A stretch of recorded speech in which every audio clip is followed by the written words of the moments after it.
little alarm to say we should be going that I've ever heard. I'll listen out for it closer. Hello, welcome to the Effects Twitch and YouTube channel. I'm Matthew. Dave is not here because he's feeling a bit poorly, but we do have two splendid guests, and they are friends of the show, Dave Chapman and Stoo Goff. Sorry, Hello. Dave Chapman and Stoo Goff. Mirrors. It's amazing. It's like the beginning of the Brady Bunch, isn't it? I'm thinking we spoke to you, Stoo, only about what would that March, be? I 7 think. months ago, March. Yeah. It was either just before or just after the Gaslight Club Kickstarter, wasn't it? So it must have been February or March. Yes, I think it must have been the last weeks of the Kickstarter. And you had a lot of stuff ready to show me, though. Yeah, so it must have been, it's around then. Yeah, so a good 7 months ago.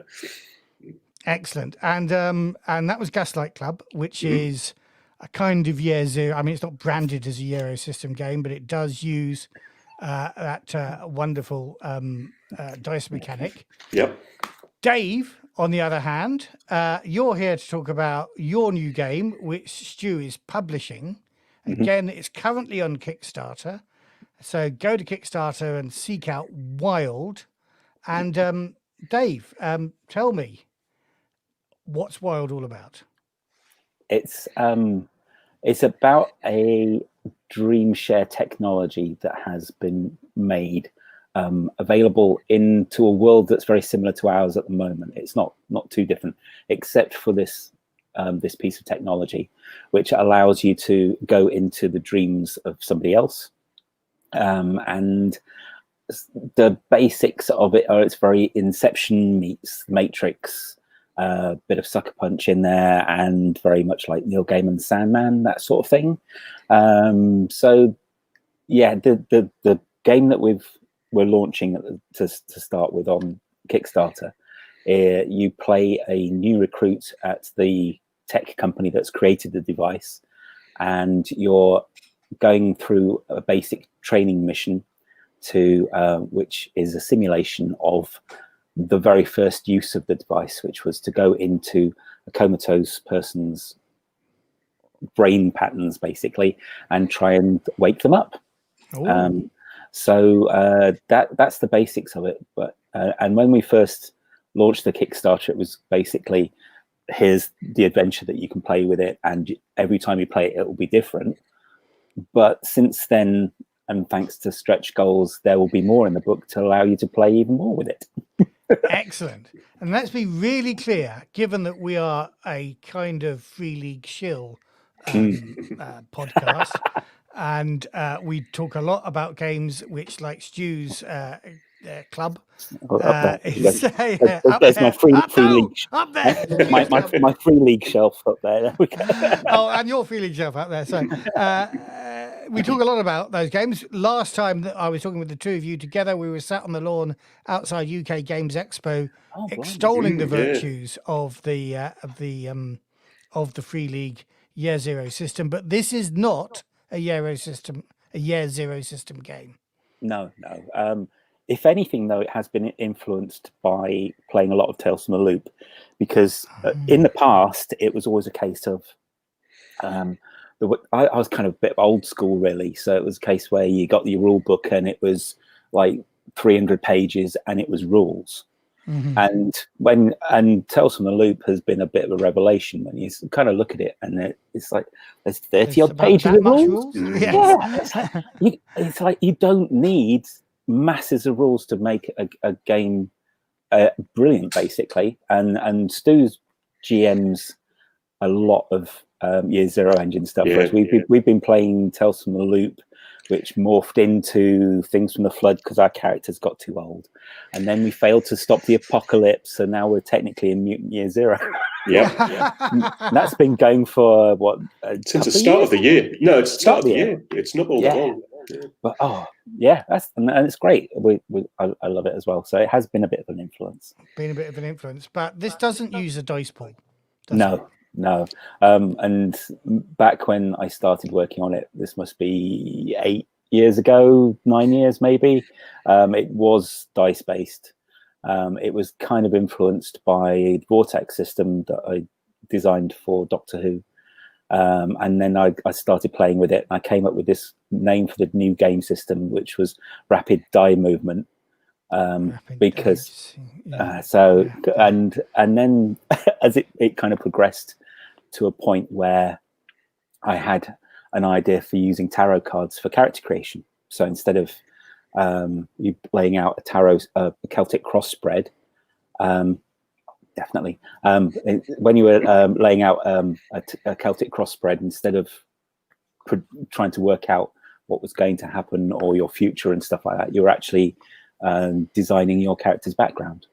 And so I'd incorporated the cards and thought, we don't really need cards and dice, so dice went out the window. Well, this is interesting because, of course, I feel there's a real connection between tarot cards. Well, no, let me rephrase this. As you two know, but our audience may not know, I did used to be a professional tarot reader.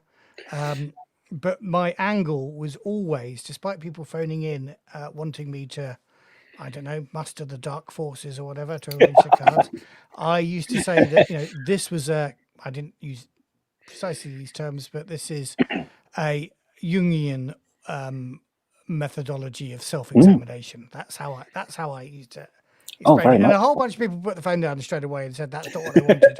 They'd phoned a live mystic line. They wanted a live mystic, not a Jungian, an amateur Jungian philosopher. But yeah, so Jung and dreams and all of that and self-examination feels that tarot cards are right, but how do you play it? I mean, you talk about character generation and the spread, but what is my task resolution system when I'm sat at the table with my chums, a deck of tarot cards in front of me, and I've said, I don't know, I can see this person's having a terrible nightmare with a monster or something like that. I'm guessing, for a start, it's not about fighting the monster, but finding out what the reason for the monster's existence is. Can approach it in both ways, yeah. Okay, right. So I whip up a dream sword and whack the monster. How do I know if I hit or not? Well, you've got 4 attributes.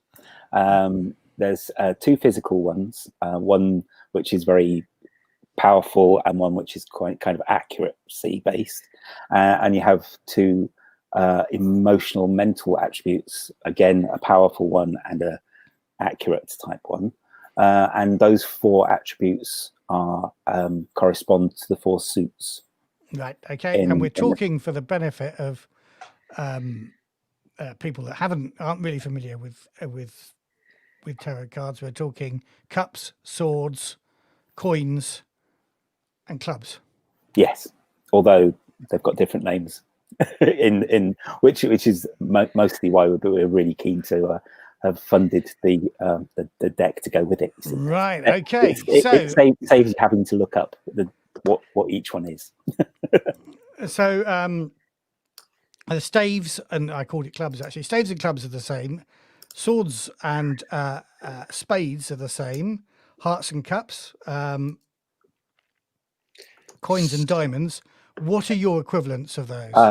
So the 2 emotional ones are focus and passion, which relate to cups and wands, respectively. Right. Okay. And then the 2 physical ones, again, there's control or strength, which relate to coins and swords. Yeah, gotcha.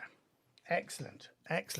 And so, yeah, sorry. Okay, so I've got my mental sword in my hand. I'm not going to cease in this mental fight.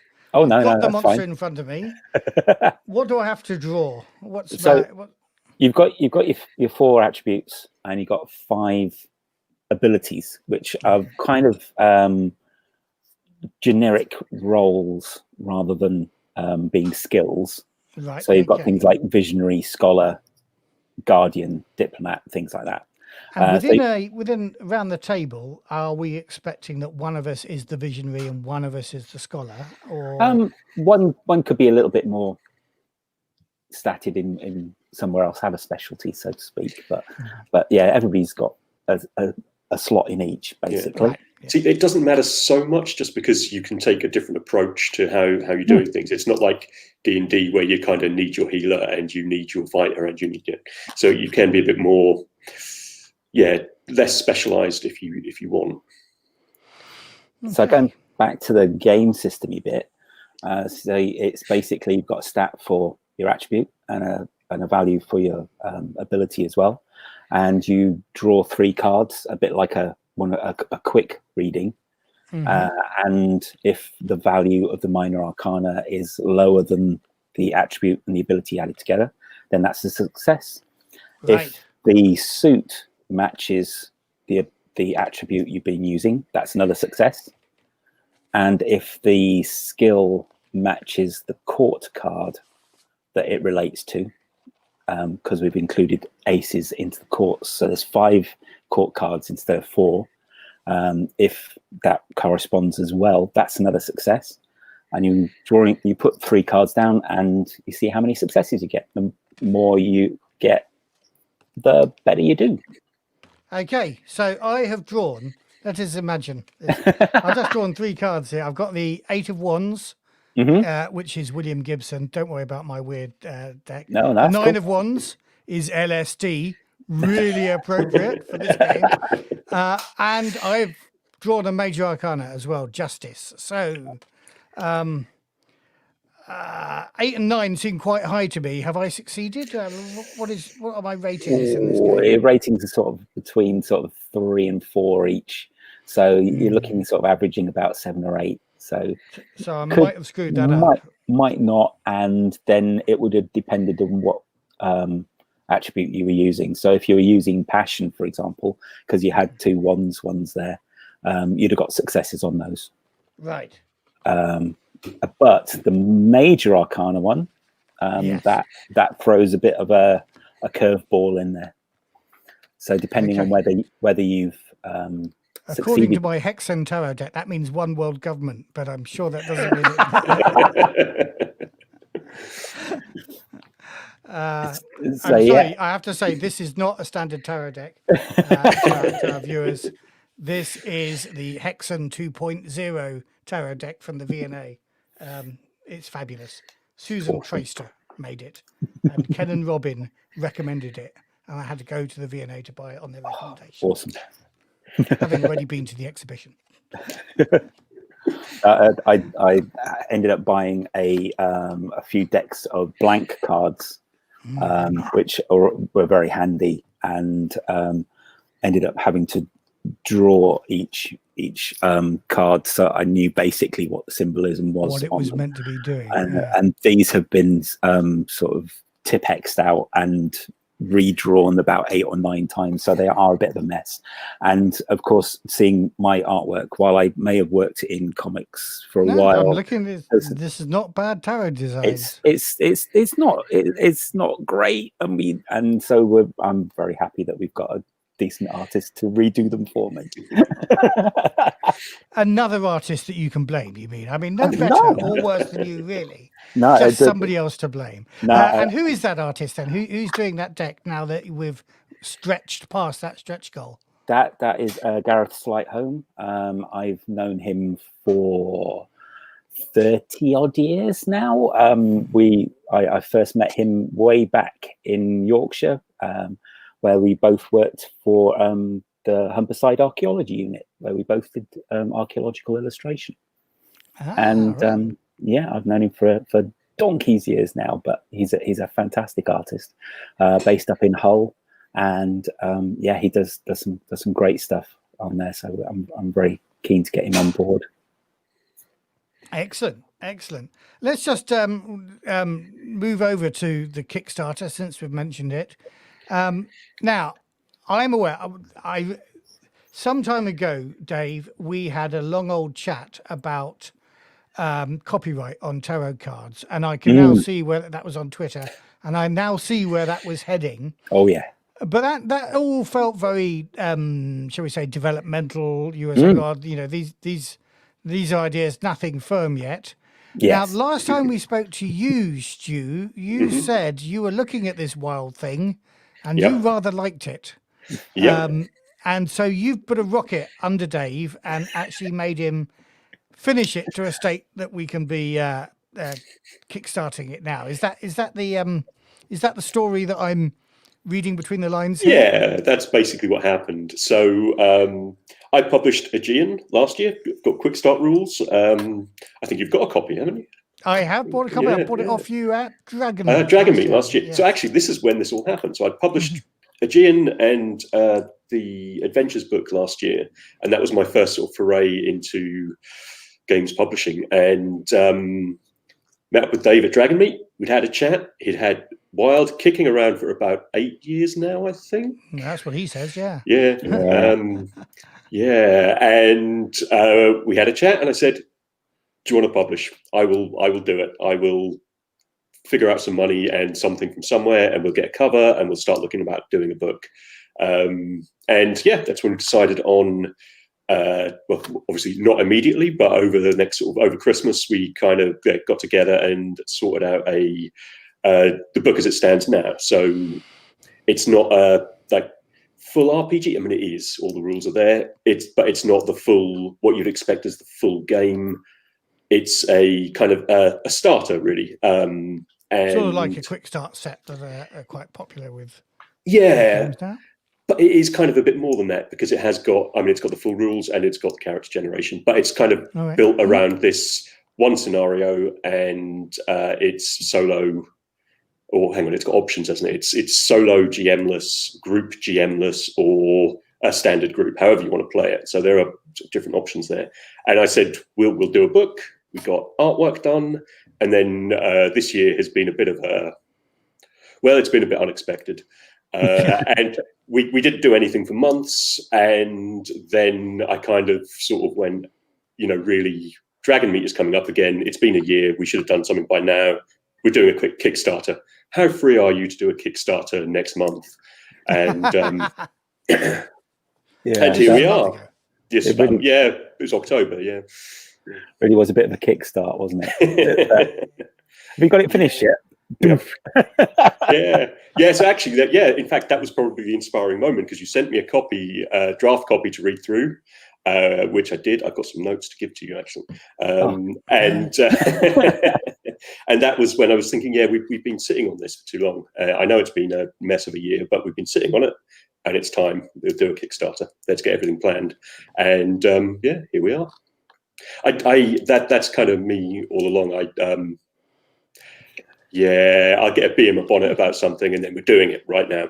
And tomorrow is too far. We're doing it now. So here we are. And I mean that's kind of what I want to do. I want to publish more games, and I don't have the time to write them all myself.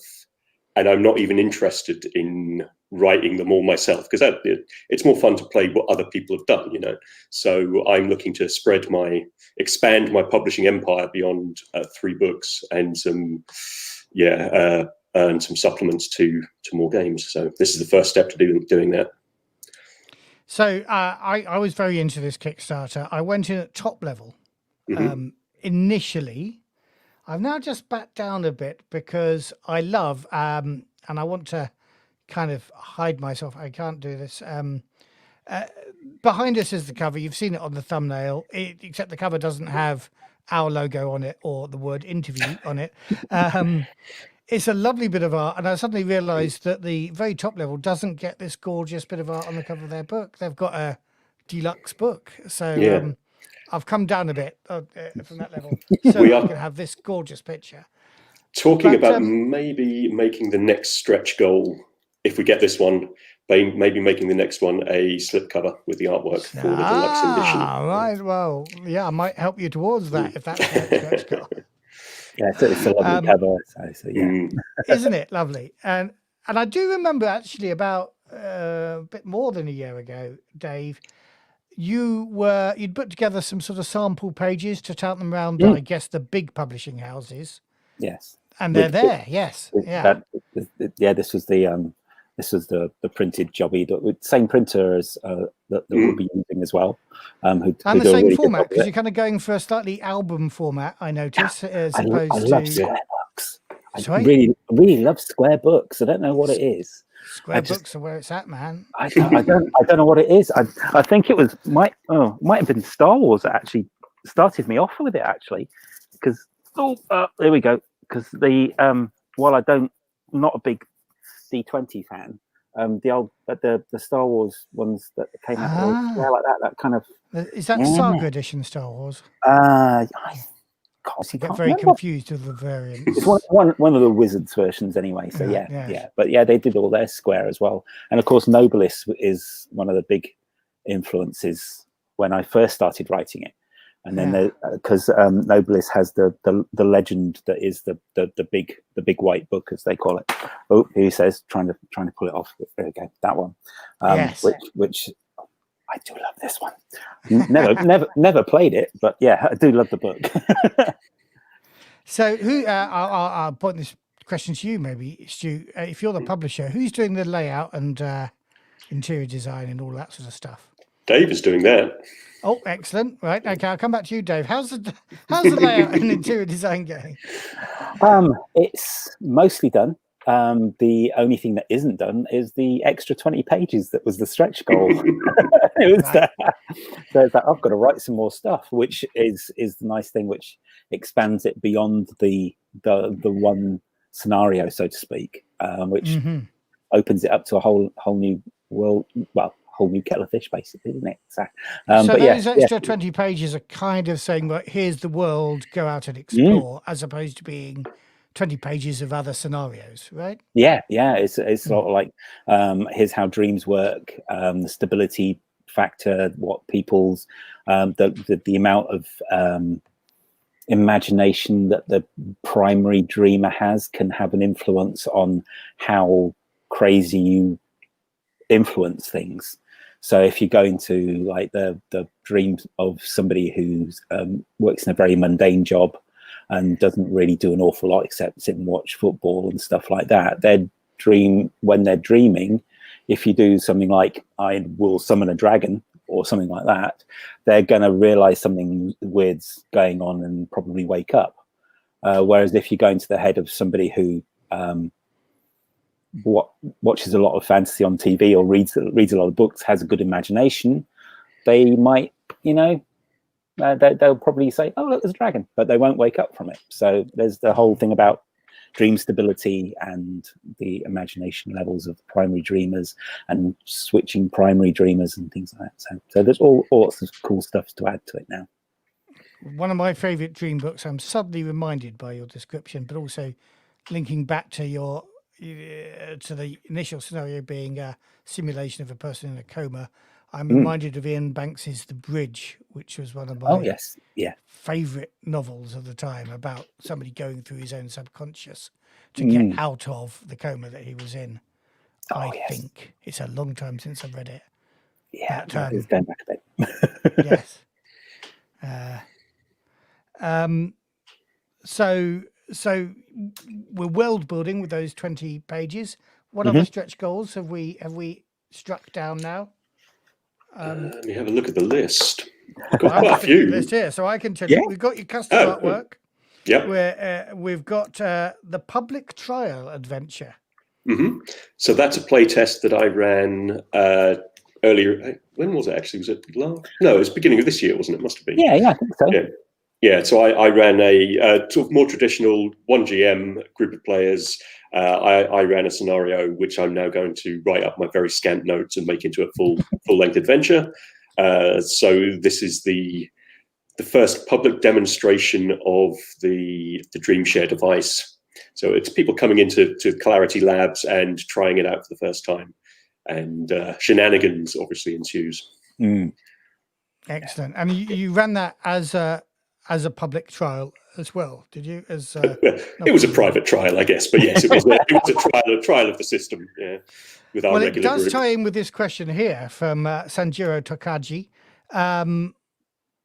He heard that this might be running at Albacon next year. Can we get confirmation of that? So I will definitely be at Albacon next year, or Tabletop Scotland if possible, because it was great last year. Assuming they're actually things, of course. Yeah. In the new future. Touch wood. So I will be there. I am intending to run it.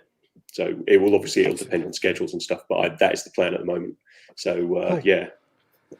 And will there be opportunities earlier in the year to play? That's a tougher one, isn't it? Because You said it depends. Sorry? we were trying to aim for a release of sort of about April, you said, weren't you? Yeah. So, don't know. So people maybe. will have it in their hot, sweaty hands in April. Yeah. So maybe UK a UK Games Expo is going to be in June this year, if it happens. It's a late one, isn't it, this time? I've had a long email about that from from my masters at Free League. I'm sorry, from our lovely friends at Free League. So I haven't yet read that email, but June dates are the ones they're mentioning. So people will have it then. So I'm sure there will be tables sat down to do it. If it's on, are you going to go? Because hopefully, that's what we meet next year. Yeah, and you might run a couple of games if you do go, right?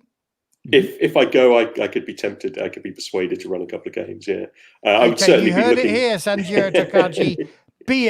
Beer is what makes it happen. I mean, I will certainly be intending, depending on what is running, but I'll certainly be intending to run Aegean and Wild if I can. Excellent, but not the Gaslight Club. I mean, I could, possibly. I don't know. We're going to fill his weekend with games. Yeah, the Gaslight Club, I always thought of it. It's something we did, which was fun, and then Zine Quest came along and I kickstarted it. But it's sort of in my mind, it's such a small sort of slice of stuff that I've done. But I guess it's a little frippery. It is, but it's actually really popular. So yes, I should probably try and run that as well. But let's maybe stick with 2 games. We'll see. Okay. That's a good question, actually. Stoo, are you doing Zine Quest again next year? I am considering it. So there are 2 things. So firstly, my girlfriend Ree has been working on a Forged in the Dark game, a kind of cyberpunk Forged in the Dark game. So it might be that I will help her with that, or basically do the publishing and manage the Kickstarter for that, for Zine Quest. But I have this idea of doing, like, one of my great loves is the King Arthur legend.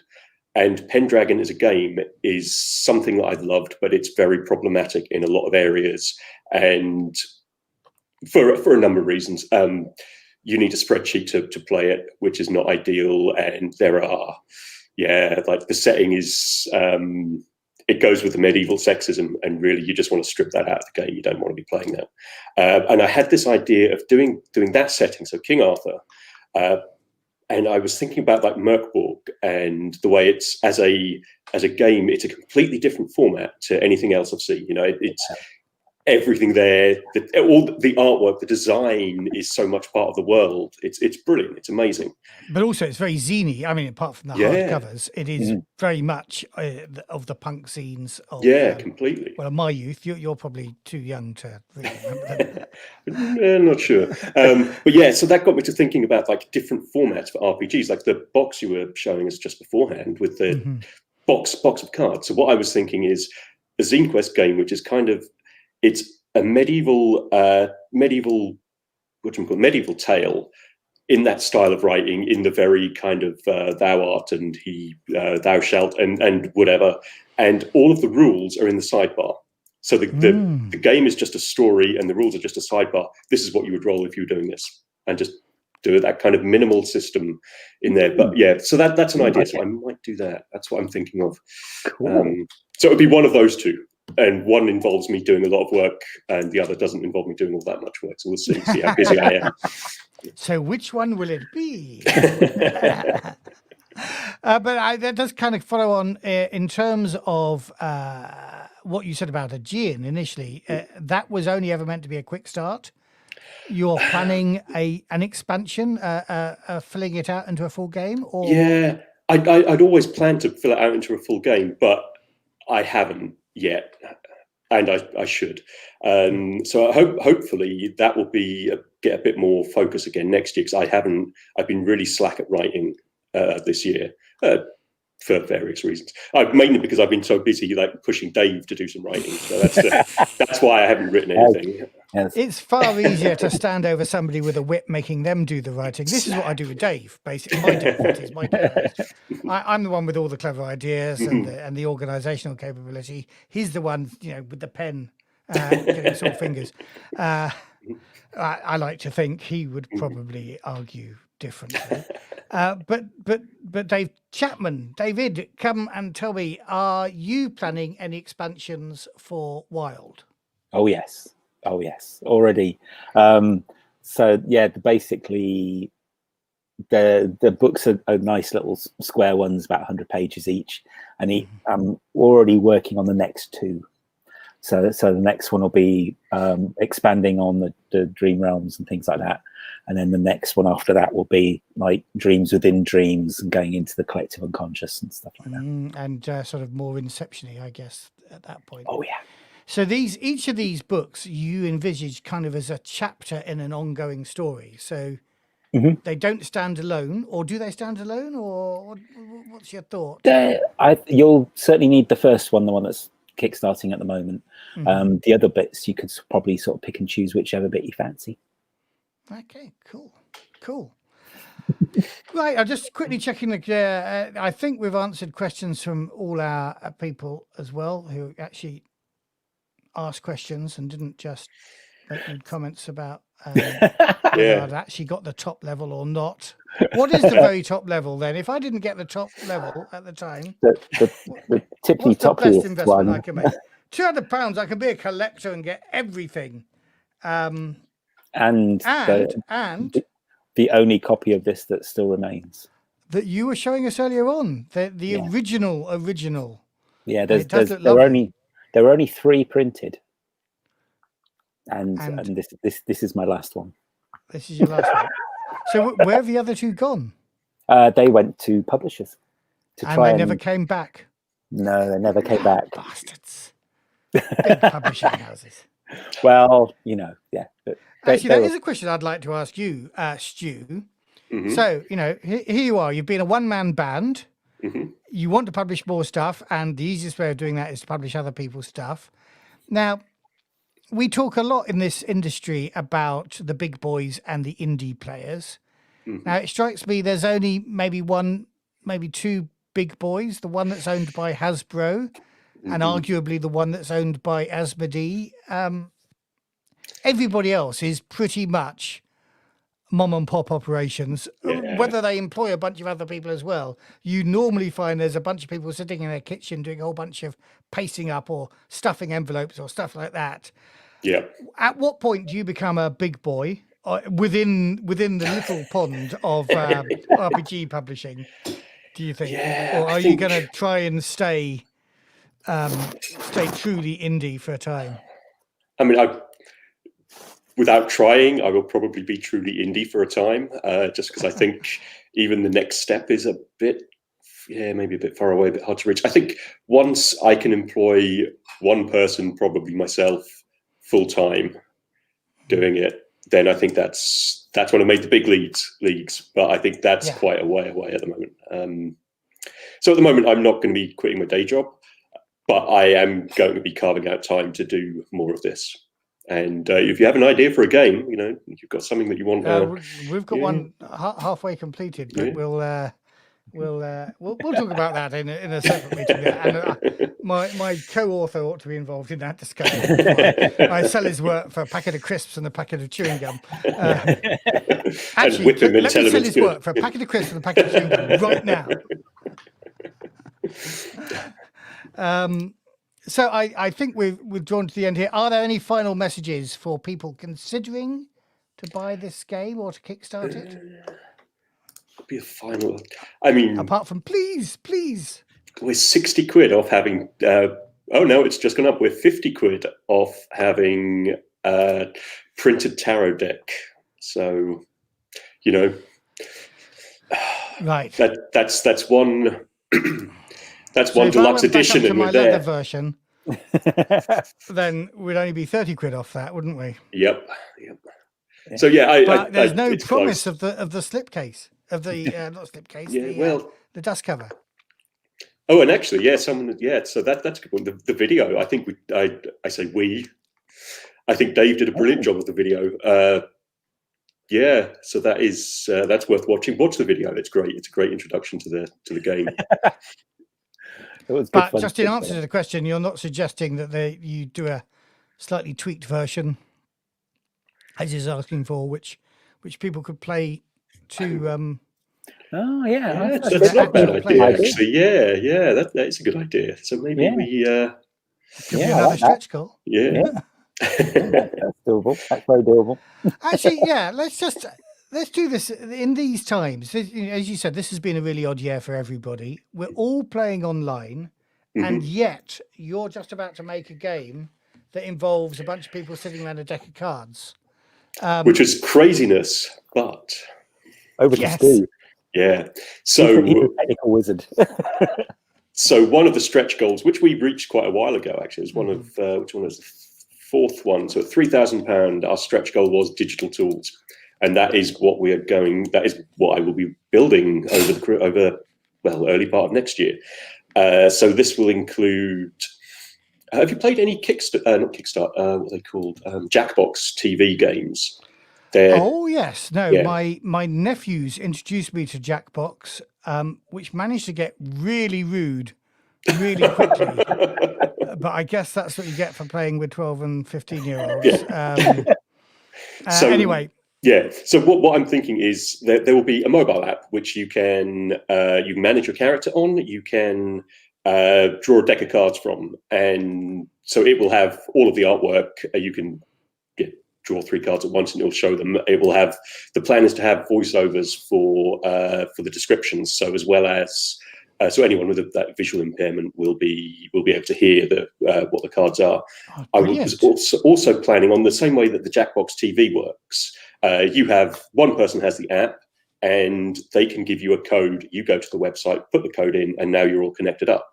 So I want something on the same kind of principle. So you can just go to the website, you can make your character on there. You don't need to install anything on your phone or anything like that if you don't want to.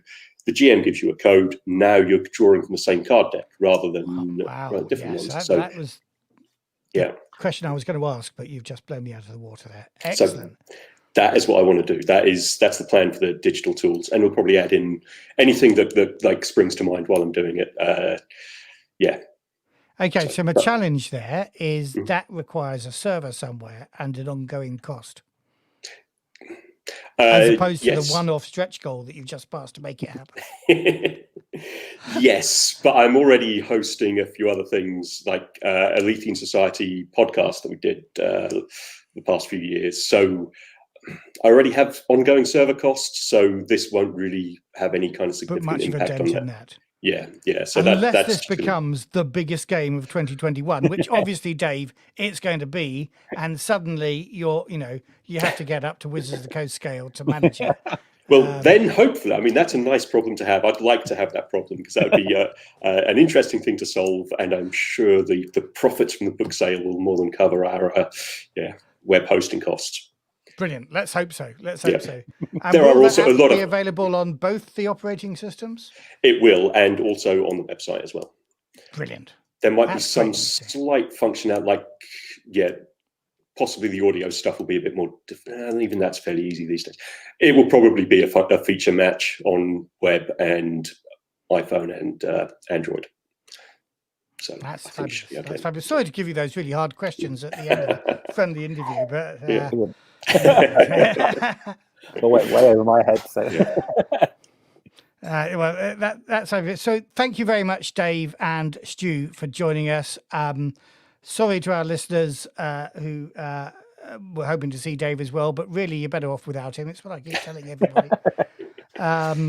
So I'd like to say, where can people find your work? You're both on Twitter. That's where I keep in touch with you both. But do you have other sources? Yeah. So Twitter at stoogoff.com, is it? Yeah. It's just Twitter at stoogoff. Yeah. Yep. AegeanRPG.com. Mm-hmm. I do have some stuff on Drive-Thru. I could not remember. Like, just search for Aegean or the Gaslight Club on Drive-Thru. And we-evolve.itch.io as well have a lot of stuff on there. Some more free supplements as well for other games on there. Oh, brilliant. Oh, yes, of course, because we've downloaded and I think recommended your Grendel supplement for the Alien role Yeah, playing for game. Alien. Yeah. Yes, yes. And That- David, where can we find your work? Autocratic.com? Yeah, everything's on there, or I'm on Twitter as @autocratic as well. So yeah, And that's and with of a K course, on the end. yes, rather than the C, a K instead. All the best words have a K somewhere in them. Let's be so direct. And also the Wild website is wildrpg.com as well. Wildrpg.com. Yeah. The website's there already. Mhm. Excellent. This is good stuff. Well, it's been lovely talking to you both. We will be live next, I think, on Monday, playing Coriolis, part 27 of our campaign. Cool. But I hope to have the two of you back soon, and it would be great maybe if we could do an online game of Wild or something to demonstrate that too. That'd be great. That'd be Try cool. and Yeah. fix Thank you. that. Brilliant. Cool. Fab stuff. Thank you very much. I'm going to say excellent. goodbye Thanks for to our having us. viewers now and end the broadcast. Goodbye.